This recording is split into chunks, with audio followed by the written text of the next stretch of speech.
Ngayon, saksi tayo sa isa pang sakripisyo. Sakripisyo ng isang ordinaryong tao, isang ina, isang single mother na tinatawag at pinipiling tumugon sa tawag ng daang matuwid.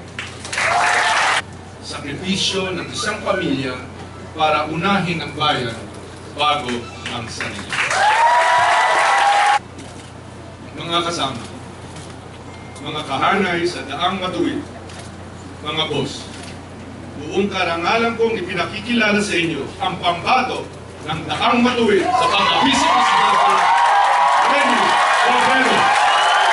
Matapos po ang malalim na pag-iisip, malawak na konsultasyon, at sobrang taimtim na pagdadalangin, buong puso, buong pananampalataya, at buong dapat kong tinatanggap ang hamon na tumakbo bilang pangalawang Pangulo ni Secretary. Alam nila ang hamon kanila kakaharapin.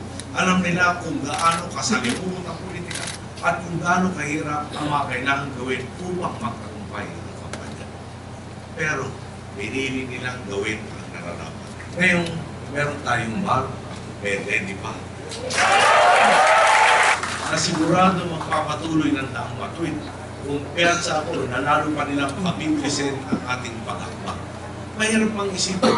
Lasing siguro kung sa tibay ng paniniwala ko sa dalawang ito at sa koalisyon natin, di hamak na magiging mas masigasig pa ako sa kampanya nito kaysa sa sarili kong kampanya.